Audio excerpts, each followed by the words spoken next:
Hola tout le monde, si vous ne l'avez pas compris déjà depuis mes autres vidéos, eh bien je quitte Berlin et je vais m'installer aux États-Unis. Cette vidéo sera principalement sur tout ce qui est emménagement aux States, c'est-à-dire visa, etc. Et demain, j'ai mon premier meeting avec les personnes qui s'occupent de tout ce qui est administratif pour l'entreprise où je vais aller travailler. Et donc, je vais avoir un peu plus d'informations sur ce que je dois faire pour préparer mon arrivée. Mais déjà, je sais que ça va être un travail colossal. Pour ceux qui ne me connaissent pas, ich bin Océane. J'ai grandi et j'ai été élevée à Aubervilliers, mais pendant 4 ans, j'ai vécu à Berlin. Et aujourd'hui, une nouvelle aventure m'attend. Je pars vivre à Boston. Et cette aventure, j'ai décidé de la vivre the Ocean Way. Hello! Aujourd'hui, c'est la fin de la préparation de l'American Dream puisque je vais chercher mon passeport et donc mon visa G1 afin de pouvoir partir aux États-Unis pour 18 mois. Là, maintenant, tout de suite. Mais avant d'y aller, je voulais vous expliquer comment on est arrivé là. Puisqu'il y a eu énormément de choses qui se sont passées ces derniers mois. Entre démarches administratives, recherche de logement, visite médicale, achat de billets d'avion et bien entendu création de permis international, il y a eu des choses à faire afin de préparer cette American Dream. Mais bon, avant de commencer, bien entendu que j'ai dû procrastiner. Ne me jugez pas, il fallait que je digère tout ce qu'il y avait à faire. Alors, aujourd'hui, j'ai eu mon premier meeting avec l'équipe qui s'occupe de tout ce qui est administratif et relocalisation, c'est-à-dire remboursement, etc. Et honnêtement, il y a énormément d'étapes que je dois tacler là, c'est bon. Il faut que la procrastination, elle s'arrête. Elle s'arrête aujourd'hui, elle s'arrête maintenant parce que sinon je ne serai pas dans les temps, j'aurai pas mon visa à temps et vraiment ça c'est un truc qui va me stresser. Surtout qu'on m'a dit que le visa on peut le recevoir jusqu'au dernier jour, jusqu'à la veille du départ. Moi ça c'est des trucs qui vont me donner une syncope. Surtout que mon départ ce sera un dimanche, donc ce sera un samedi. Je pense que ça serait un peu, enfin je pense pas qu'ils vont faire ça mais finger crossed. Mais bon, cette digestion n'a pas duré longtemps puisque, bon, pour ceux qui ont déjà fait des processus de demande de visa, ça prend du temps. J'ai donc commencé par cette grosse tâche. J'ai regardé tout d'abord tous les documents que le sponsor m'avait demandé d'envoyer afin de commencer le processus de demande. Et j'avoue que, bon, la plupart des documents, c'est des documents que vous avez déjà. Mais il y en a, c'est des documents que vous devez compléter. Donc, ça prend un petit peu de temps, mais bon, pas trop non plus. Quand j'ai fait ça, j'ai décidé de me concentrer sur la recherche de logement. Parce qu'il faut bien que j'arrive quelque part.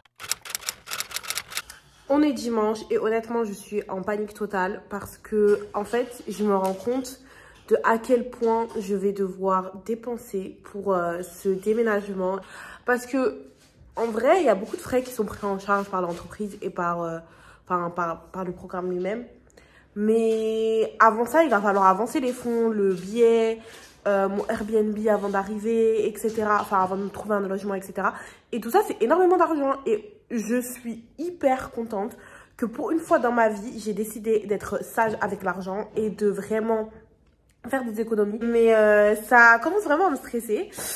Depuis ma dernière vidéo, j'avoue que j'ai fait énormément de choses.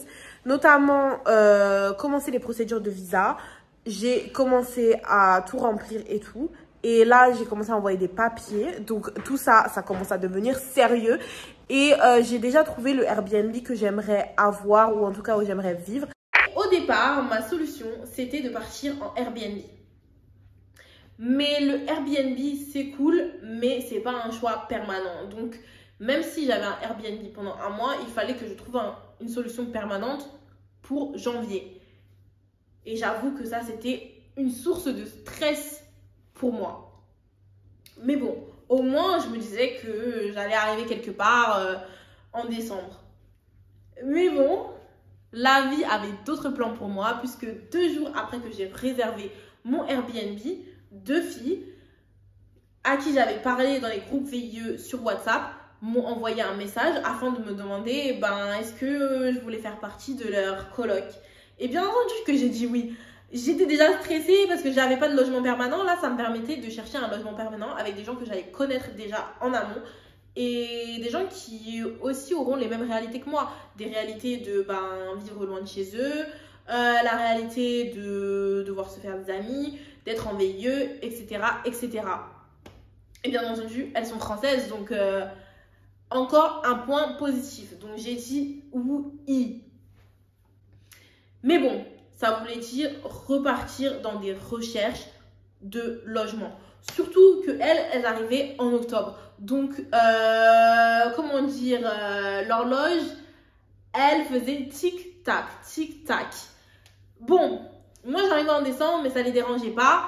Mais ça voulait quand même dire qu'on devait accélérer nos recherches. Et quand je dis accélérer, c'est ce qu'on a fait. On a fait au moins 30 visites. Ça a été une tâche herculéenne. On a fait des visites après visites. Parfois, on faisait 3 visites. Surtout qu'on avait, on avait nos conditions. On voulait 3 chambres, 2 salles de bain. Et bien entendu, un espace commun. Puisque bon, c'est bien d'avoir notre chambre, mais il faut quand même avoir un endroit où on peut se réunir. On ne voulait pas que ça soit trop cher et que ça soit trop loin de notre travail respectif. Vu qu'on était dans 3 entreprises différentes. Donc bon, ça fait beaucoup de conditions, pas beaucoup de temps. Et encore une complication, c'est que Boston, c'est une ville étudiante. Donc tous les logements partent en septembre. Et nous, on arrivait en octobre. Voilà. Mais bon, on a fini par trouver. On a trouvé la perle rare. Et bonus, l'appartement remplissait nos conditions. Et en plus, n'avait pas de broker fee. Les broker fees, c'est quoi? C'est des frais d'agence. Aux États-Unis, la plupart du temps, on paye premier mois, dernier mois, broker fee et caution. Donc, comment vous dire que ça fait beaucoup d'argent à pouvoir réunir au tout départ. Surtout que tout ça, c'est 1 mois de loyer chacun. Comment vous dire que quand un loyer, il est dans les 3500 €, voire plus, ça fait beaucoup. Mais bon, on a eu la chance de pouvoir avoir le deal du siècle. Ou en tout cas, on croyait, puisque quand on a dû signer le contrat, on a eu quelques petites complications. Donc on avait trouvé un logement tout ensemble qui fit nos requirements, on a envoyé les papiers, etc. La condition pour eux, c'était que pour s'installer, on n'est que le premier mois à payer, plus le security deposit qui est d'1 mois de loyer. Nous, ça nous arrangeait puisque la plupart des logements qu'on avait vus, c'était beaucoup plus. C'était soit premier mois, dernier mois, plus deposit, plus broker fee, c'est-à-dire frais d'agence, ou premier mois, dernier mois et security deposit, ou à la place du security deposit, les frais d'agence. Donc toujours 3 ou 4 mois à payer là maintenant tout de suite. Argent que je vous avoue, je n'ai pas. Je peux payer 2 mois de loyer, ça va, puisque c'était quelque chose que j'avais budgété, mais je suis désolée. 4 mois de loyer, 3 mois de loyer, ce n'est pas possible. Et maintenant, aujourd'hui, une des filles, elle part aux États-Unis et on n'a toujours pas signé le contrat. Maintenant, ils nous demandent 3 mois de loyer alors qu'ils nous avaient dit 2. Et honnêtement, ça commence à m'énerver puisque on leur a envoyé très tôt les documents. On leur avait bien expliqué qu'on n'avait pas de credit score puisqu'on est française et qu'on n'avait pas tout ce qu'ils voulaient comme document, mais qu'on pouvait leur fournir les documents que nous avions en notre possession, comme, je sais pas, bank statement, contrat de travail, etc., etc. Bien entendu, c'était pas assez pour eux, mais bien entendu, ils ont attendu la veille, c'est-à-dire hier, afin de nous le dire. Donc aujourd'hui, comment vous dire qu'on est ultra stressé, puisque actuellement, la première fille qui doit arriver, elle est dans l'avion. Donc, on doit trouver une solution, voir si c'est possible de ne pas avoir le 3e mois ou de le repousser, puisque là, maintenant, tout de suite, on n'a pas l'argent en fait. On n'a pas l'argent, on n'a pas les fonds. Donc, on va voir. Je vous ferai peut-être une update dans la journée, puisque comme avec le décalage horaire, c'est que le matin. Donc, on n'a pas encore reçu de réponse sur la décision des proprios, puisque depuis hier, ils sont vraiment adamant. Ils veulent 3 mois. A few moments later. Alors, je viens de rentrer de faire mes ongles et je vous explique totalement la situation. Donc, on a réussi éventuellement à pouvoir avoir notre lease agreement. Donc, celle qui est dans l'avion actuellement va pouvoir entrer dans l'appartement. Thanks God. But, because there is always a but. Le lease agreement, il est super long. Et j'ai exactement 1 heure pour pouvoir tout lire, tout comprendre et envoyer l'argent. Sauf que, bien entendu, la banque postale a une limite de ce que je peux envoyer à un autre compte, donc mon compte Revolut. Donc je sens que je vais avoir des frais de malade mental. J'espère que non, mais on va voir comment je peux faire les choses pour que ça soit bien carré, bien triangle. Parce que là, c'est vraiment un truc de ouf. Là, je suis en train de lire et en plus, je devais être partie déjà pour le goodbye, le goodbye dinner de un de mes collègues. Sauf que je suis là parce que je n'ai pas encore fini de lire et que je viens de rentrer de faire mes ongles. Donc, comment dire que je suis dans les problèmes comme pas possible. Mais on croise les doigts que je puisse finir à temps. De toute façon, on n'a pas le choix. Quand ça a été réglé, j'ai pu me concentrer sur d'autres étapes de mon départ. Comme aller faire mon permis international. Ça a été vraiment un processus assez facile si je n'avais pas été un petit peu bête et avait pris ma photo d'identité afin de pouvoir le faire.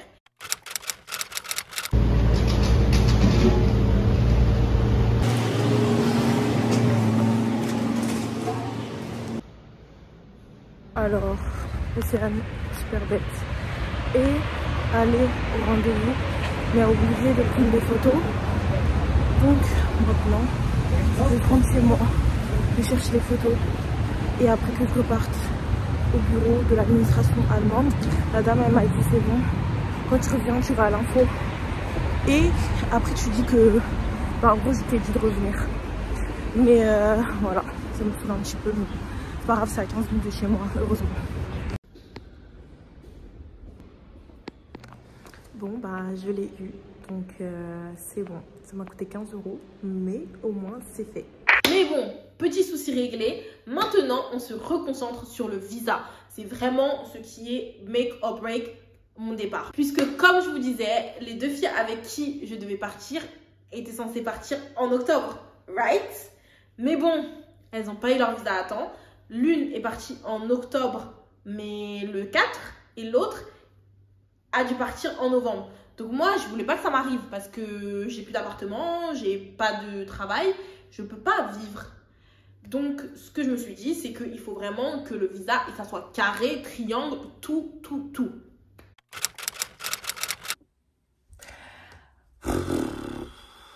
On est à moins d'1 mois et demi de mon départ. Donc, il me reste encore beaucoup de choses à faire. Je n'ai toujours pas de visa. Je n'ai toujours pas pris mon billet d'avion. Je n'ai toujours pas fait la visite médicale. Donc, en termes de tout ce qui est administratif pour les États-Unis, je suis extrêmement en retard. Ou en tout cas, je pense que je suis extrêmement en retard. J'ai reçu un message du sponsor me disant que mes documents à moi sont validés et que maintenant ils doivent vérifier les documents de mon entreprise, qu'ils doivent les recevoir, etc. jusqu'au 25 octobre. Donc le 25 octobre, ça me laissera un peu plus d'1 mois afin de faire la visite avec l'ambassade et leur entretien avec les sponsors. Je ne sais pas si c'est juste ou pas du tout, surtout que je vois dans les chats un peu des VIE que en ce moment c'est hyper dur d'avoir un rendez-vous avec l'ambassade. Donc on croise les doigts, on serre les fesses que ça passe comme un suppositoire pour moi parce que vraiment on en a marre. Je suis pas venue ici pour souffrir, ok? Anyway. Mais enfin bref, j'ai envoyé à l'entreprise 2 billets d'avion afin qu'ils l'analysent et qu'ils voient lequel je devrais prendre. Le billet est, comment dire, à 1 200 €. Donc je ne sais pas si je le prends maintenant ou j'attends.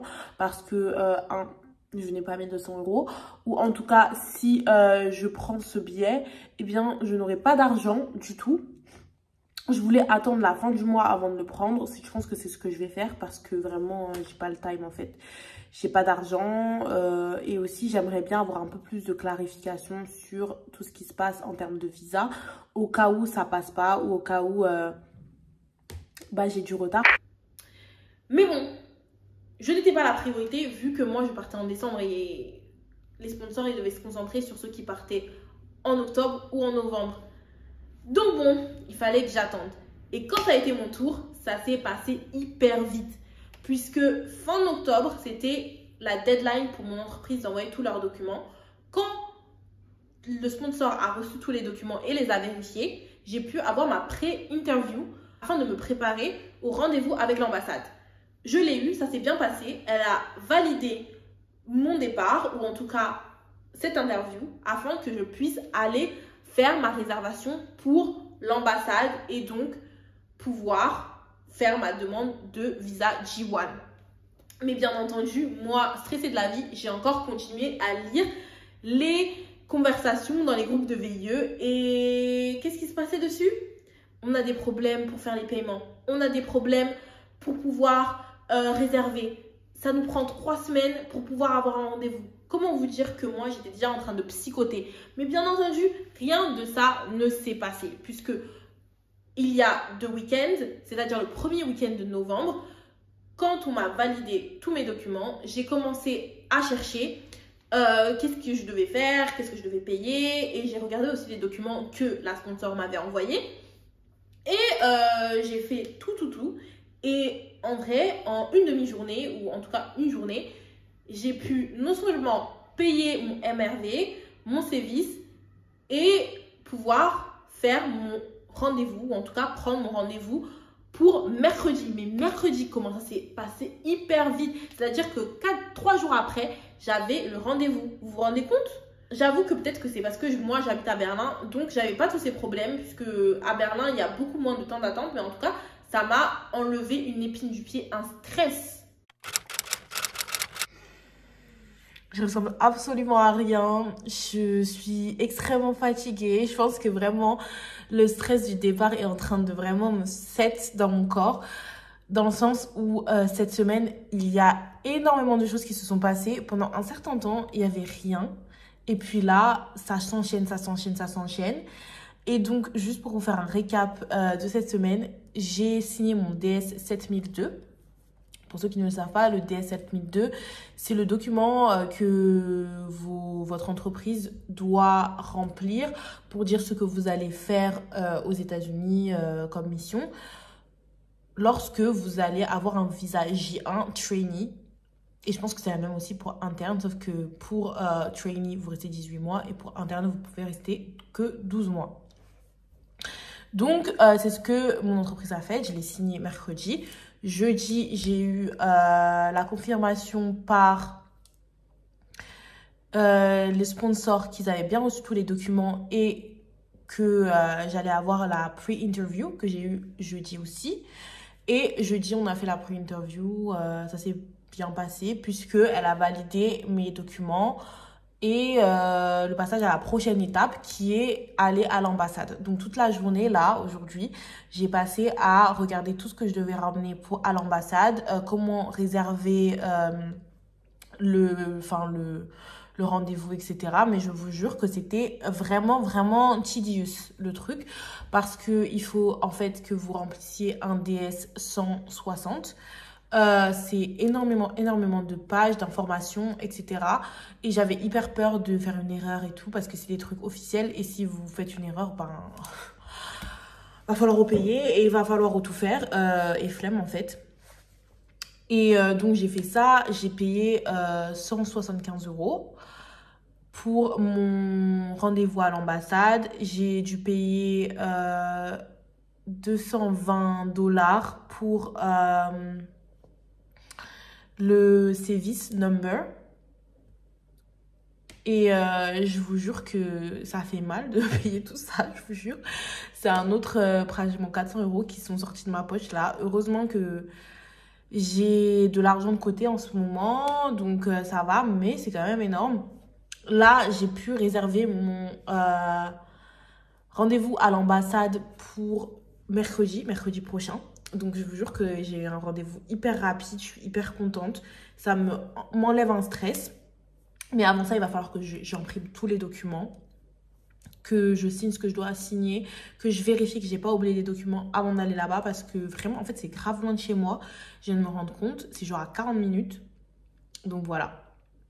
Mais en tout cas, là, on est pratiquement à la fin de l'étape aller aux États-Unis, la préparation de l'American Dream, puisque bah pour moi, la dernière étape de cette préparation à l'American Dream, c'est avoir eu son J1.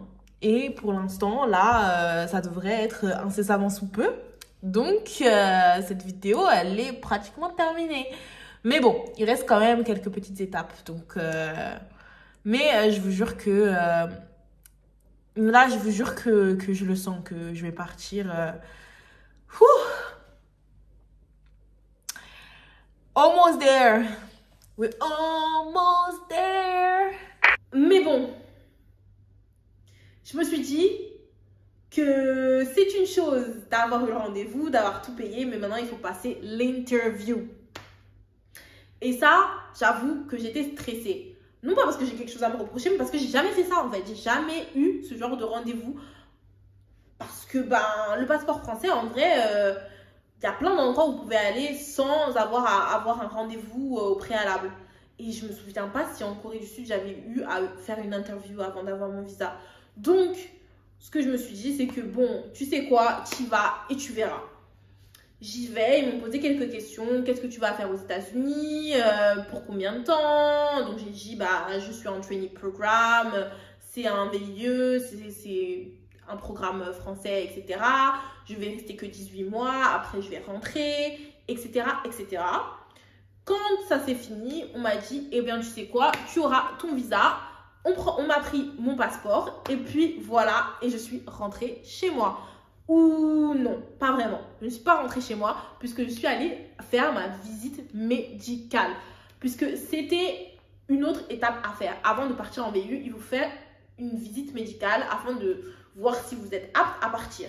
C'est ce que j'ai fait. Je suis allée chez un médecin conseillé par l'ambassade de France. Puisque j'habite à l'étranger, je ne peux pas aller voir mon médecin généraliste ou un médecin agréé ARS.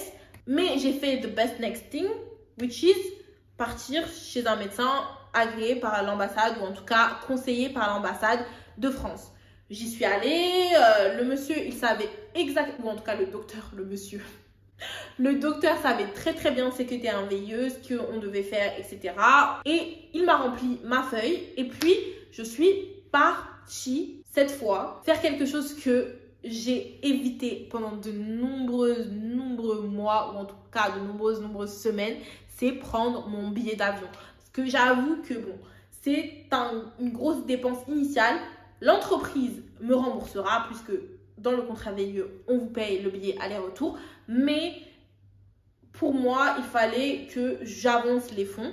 Et donc, pour avancer les fonds, j'avoue que j'étais là en train de procrastiner parce que ça voulait dire encore une dépense supplémentaire.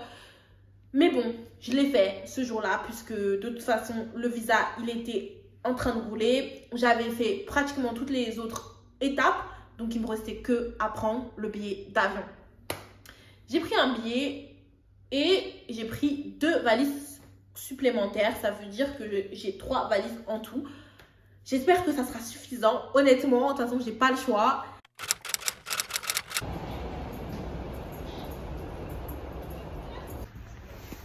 Alors je rentre, j'ai fini mes procédures de visa, c'est bon, mon visa a été approuvé. Je dois attendre 1 semaine avant de récupérer mon passeport. Mais une chose à savoir, c'est que quand vous allez au consulat ou à l'ambassade des États-Unis, vous n'avez pas le droit à votre téléphone, à vos écouteurs, à un grand sac. Donc faites attention, soit venez avec quelqu'un qui gardera vos affaires, ou ayez une voiture pour vous mettre vos affaires dedans, ou chercher un endroit où pouvoir les mettre. Moi je sais que dans la station de métro à Berlin, il y a un locker, quelqu'un qui récupère vos affaires, mais il faut payer 5 €. Donc j'ai payé 5 €. Mais en tout cas, voilà, une autre étape validée et je suis hyper contente. Reste plus qu'à récupérer mon passeport.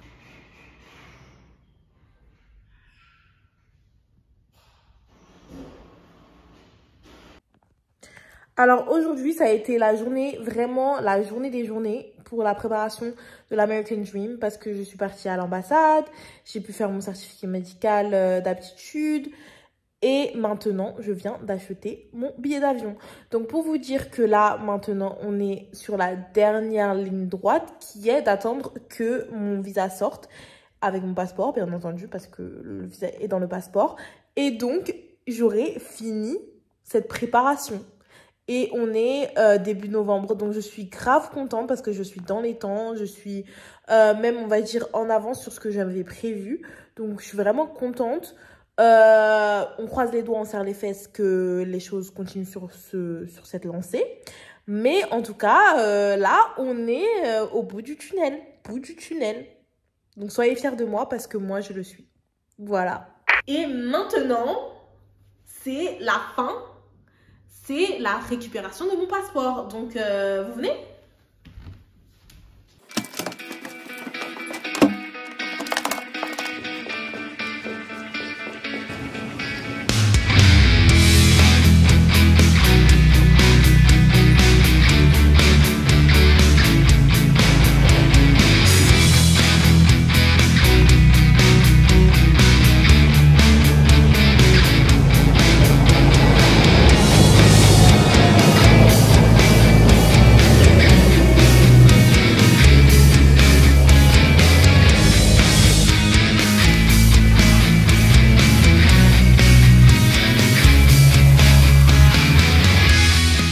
Aujourd'hui, on est le 11 novembre et j'ai récupéré mon passeport et mon visa. Maintenant, il ne reste plus qu'à finir le déménagement de Berlin.